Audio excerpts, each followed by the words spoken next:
Tudo que era sólido se desmancha no ar. Tudo que era sagrado é profanado. E as pessoas são finalmente forçadas a encarar com serenidade a sua posição social e suas relações recíprocas. O Manifesto Comunista.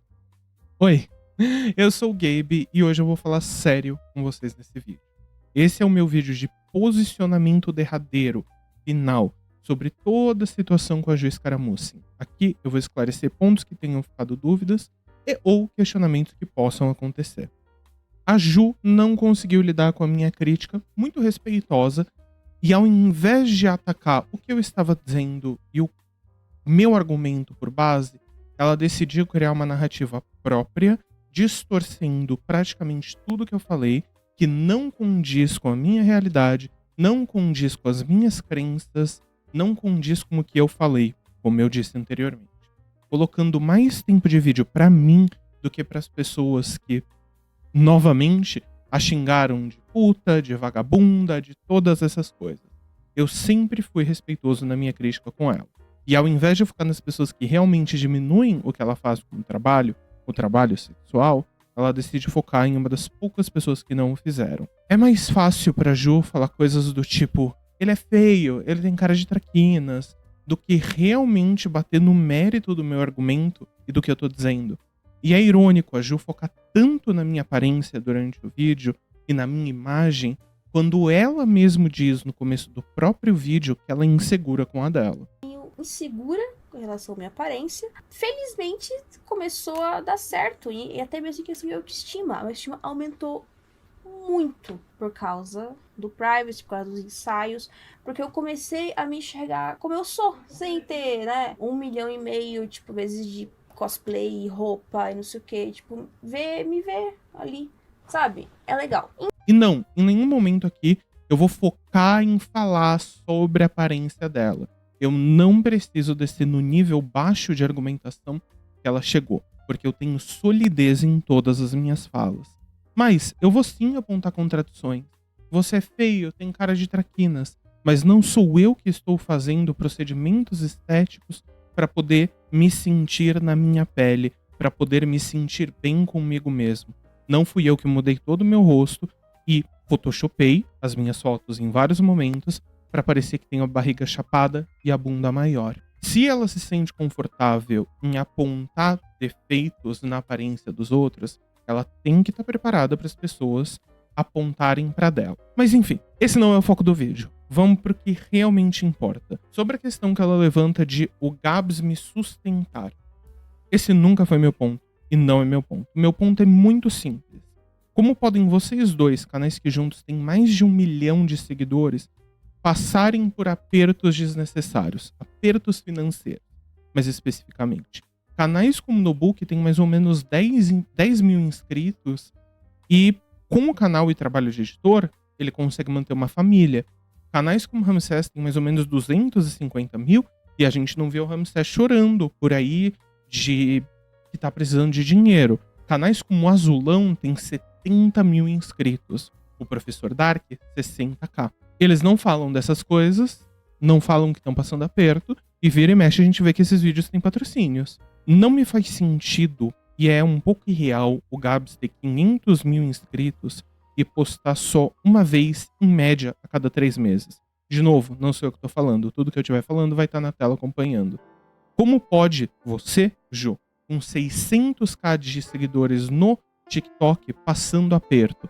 Por que não correr atrás de patrocínio? Por que não movimentar mais essas redes sociais para conseguir mais relevância? Se a situação está tão apertada como você diz está de não termos arroz em casa, por que não correr atrás de pequenos trabalhos?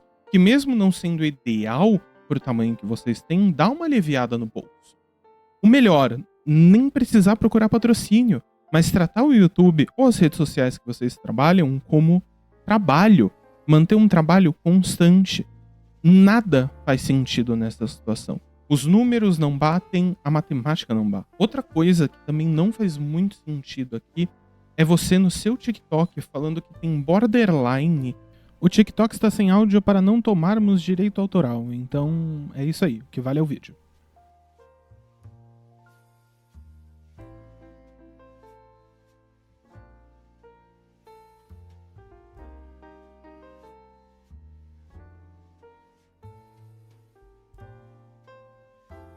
e que situações de estresse extremo a prejudicam. Mas você tá lá, caçando treta no Twitter. Você tá aqui, caçando treta no YouTube. É um pouco contraproducente você falar que não quer lidar com estresse, não sabe lidar com estresse, mas decide provocar as pessoas e trabalhar num nicho da pornografia, que é sim muito machista, é sim muito misógino, é sim muito todas essas coisas. Mas ele também é muito estressante. Sabendo que há uma limitação pela sua condição, não faz sentido. Como você mesma disse, tu é formado em psicologia e sabe que parte do trabalho terapêutico que é feito dentro, claro, da terapia, sendo ela de grupo, sendo ela ocupacional, qualquer tipo, é se responsabilizar pelas suas próprias ações e atitudes. Sabe também que um diagnóstico não é um perdão para as coisas que você fez. Você, Ju, despreza em seu vídeo canais pequenos. E mesmo que o seu TikTok tenha 600k de inscritos, a sua média de visualização nos vídeos é de 3k. A quem que você tá menosprezando? A você mesma? Com todo respeito, Ju, os vídeos feitos sobre você estão com quase o mesmo nível ou exatamente com o mesmo número de visualizações que os seus. Alguns até mais.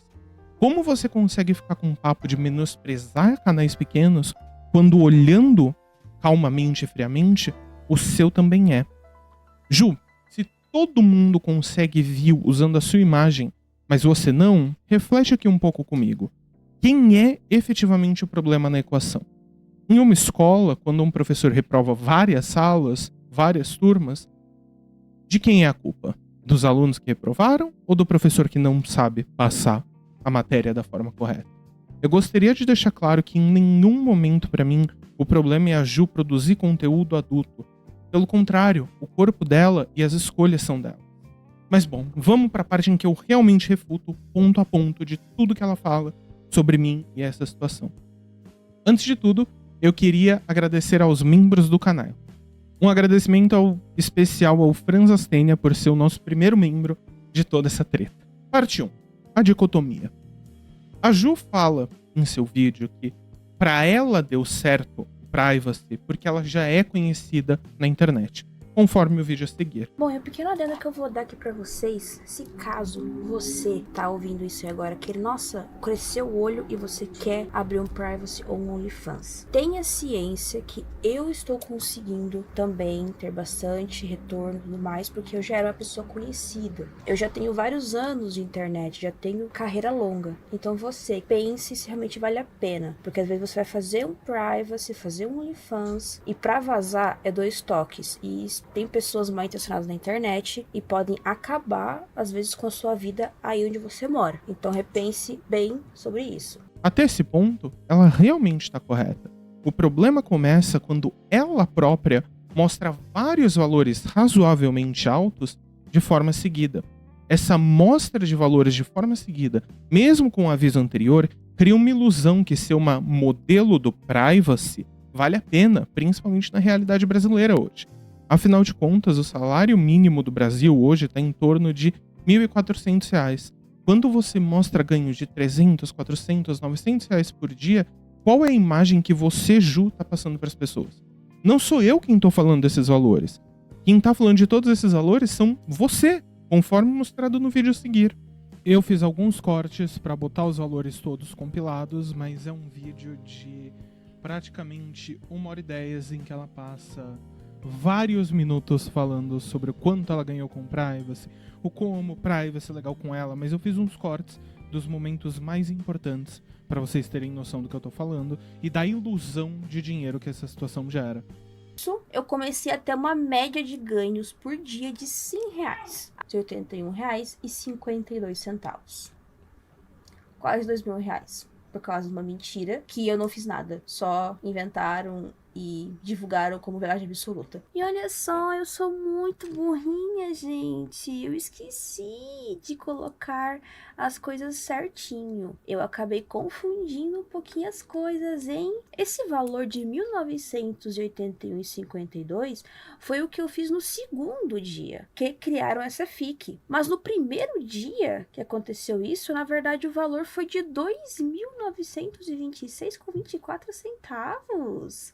E até hoje é o meu top 1 de vendas, olha só. E nesse momento em que, olha só, eu arrecadei nesse dia R$ 427. No mesmo dia que você postou esse vídeo. E aí no dia seguinte, eu fechei com 314. E no outro dia, 398. Então, cada vez mais que seu vídeo tava pegando view, mais eu lucrava com o meu privacy. Porque o pessoal, poxa, mas poderia assinar por curiosidade? E falar a verdade, postado, meu privacy lucrou R$ 685. E no dia seguinte, que esse vídeo foi pegando mais views, eu fechei o dia com R$ 921. Foi aí que eu fiz aquele post agradecendo os meus fãs pela divulgação, porque realmente... Eu já recebi comentários no meu vídeo como, pelo que a Ju mostrou, vale a pena abrir um privacy. E aí, assim, você recebeu esse tipo de comentário também. Aqui o print. A Sletvana deixou algumas coisas muito claras que eu acho muito importantes. Não sou eu falando, é uma mulher de esquerda, comunista, que trabalha com conteúdo sexual também. Parece que você tá brincando com um sonho de alguma pessoa, né? As pessoas, elas têm sonho de ser milionárias, senão ninguém apostaria na Mega Sena, né, gente? O mercado também de produção de conteúdo, ele tá muito saturado, gente. Não sei se vocês sabem, mas conforme a economia ela vai decaindo, as pessoas elas costumam, né, às vezes ir para trabalhos como Uber, como tá acontecendo demais, OnlyFans, Privacy, que é aqui no Brasil, né? E é muito difícil, num mercado tão saturado, tu conseguir, hoje em dia, receber muita grana.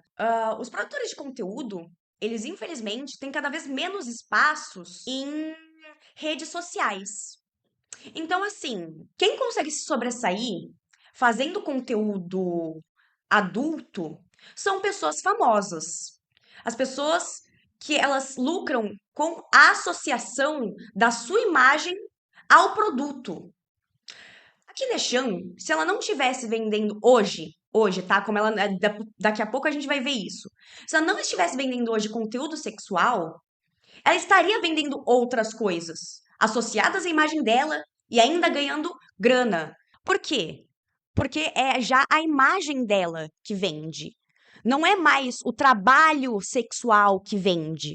As pessoas assinam o OnlyFans dela porque é ela. Não porque alguém que tá lá fazendo X, Y, Z. Eu também sugiro a leitura do texto OnlyFans e o negócio da pornografia e exploração sexual. Eu vou ler um trecho aqui em específico que é extremamente importante para a discussão. Com o crescimento dessa plataforma, não tardaram a fazer-se ouvir vozes feministas, representantes da pequena burguesia, que pretendem vender o OnlyFans como uma via empoderadora para ganhar dinheiro extra e que não há nenhum problema em uma rapariga decida quando e como mostrar seu rosto.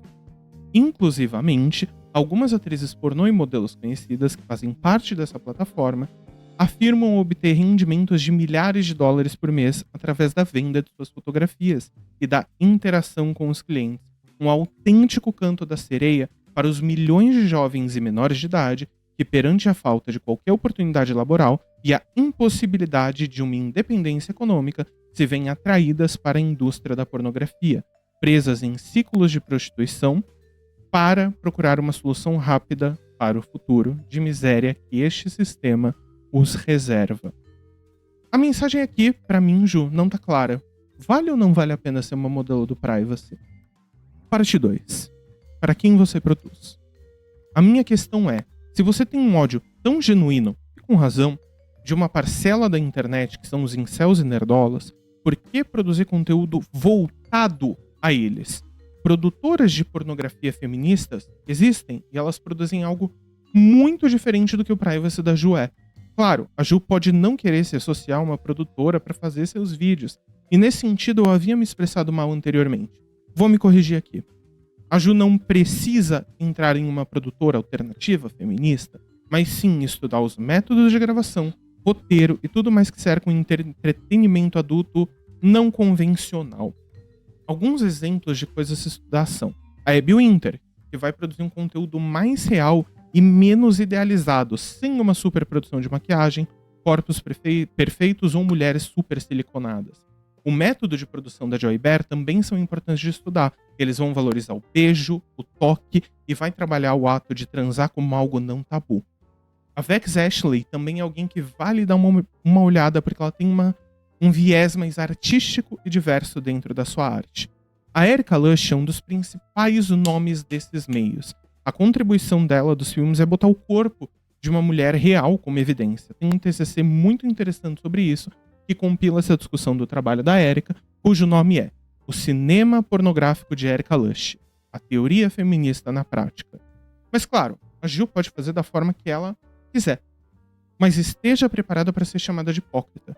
Caso não queira ser chamada de hipócrita, simplesmente assuma para o seu público que seu conteúdo é feito para tirar dinheiro dos incels. É só assumir isso que toda a discussão de hipocrisia vai pelos ares. Parte 3. Anime de direito. Esse é o Gabe da edição, avisando que eu vou ler bastante coisa nessa parte para poder provar meu ponto e colocar as coisas em ordem, a fim de evitar outras confusões como houve anteriormente. Então, se eu estiver olhando bastante para a tela, é porque eu tô lendo roteiro. Bom, claramente houve da parte da Ju, durante todo o vídeo, uma má fé quanto às minhas falas e minhas posições. Mas, novamente, eu vou ser aqui direto e com base acadêmica, que me foi cobrado, para falar sobre a estética que a Ju usa. Cultura pop, direita e toda essa coisa que não existe fora de uma bolha ideológica. O ponto nessa parte nunca foi falar que a Ju de cabelo colorido, alternativa, tem essa estética. Não. Eu tô falando do uso constante da estética de animes e cultura japonesa. Cultura pop japonesa, mais especificamente. Eu vou usar aqui TCCs, artigos e notícias, já que a Ju não sabe de qual faculdade eu tirei isso. Eu dou um destaque especial para o artigo colocado na revista Comunicação Midiática, cujo nome é Da Cultura de Massa ao Pop, Definições e Histórico da Cultura Pop, pelos autores Anderson Alves da Rocha e Heron Vargas. A proposta aqui é, basicamente, explorar elementos históricos conceituais que moldaram a cultura pop e evidenciam o seu papel central no cotidiano das sociedades urbanas capitalistas, ocidentais, e a sua influência na mediação da nossa realidade com o mundo. Adorno e Horkheimer, os autores alemães de Dialética do Esclarecimento, analisam como esse processo refletia um retrocesso no avanço humanístico das produções culturais. Para eles, a indústria cultural simbolizava a consolidação do objetivo capitalista de vulgarizar e massificar a arte, reduzindo ela a um processo comercial, a um produto comercial. Nas décadas de 50 e 60, a arte passou por várias apropriações. O período do pós-guerra foi marcado por um burburinho político, sociocultural e econômico, e deixou marcas que são profundas até hoje. Foi no contexto das disputas de poder entre as superpotências mundiais, Estados Unidos assumindo a liderança do Ocidente, que a cultura pop emergiu como um fenômeno impregnado pelas dinâmicas e contradições daquele momento histórico. As produções da cultura pop têm sua origem na indústria cultural dos Estados Unidos e da Europa, especialmente na Inglaterra. Principalmente quando a gente fala do século XX, na segunda metade ali do século XX, e se espalha rapidamente pelo mundo. Exemplos como o anime e o K-pop e os mangás e toda essa coisa ilustram como a cultura pop se diversificou e se globalizou. A Cristiane Sato, lá em 2007, vai destacar o poder da cultura pop japonesa apontando para uma questão meio híbrida das produções. O Japão foi sim fortemente influenciado pelos Estados Unidos no pós-Segunda Guerra, na verdade. E as respostas não foram só uma cópia pequena, mas uma reinvenção e uma releitura de acordo com a cultura local. Como Sato vai afirmar, e eu abro aspas, é o âmago dos japoneses pegar influências estrangeiras e reinventá-las conforme a cultura local. É claro, produtos que vêm de um histórico capitalista vão carregar com eles a lógica capitalista da produção industrial. Basicamente, o processo que vai disseminar uma carga simbólica capitalista muito forte, que não vai atravessar a fronteira, mas também vai atravessar culturas. A cultura pop transcende de ser só um reflexo do capitalismo e se torna quase como uma fábrica de bens simbólicos, de ícones simbólicos, de práticas e rituais que vão estar ali manifestadas nos seus textos. O Featherstone, em 1995, vai abrir a seguinte aspas: o consumo não deve ser compreendido apenas como consumo de valores de uso,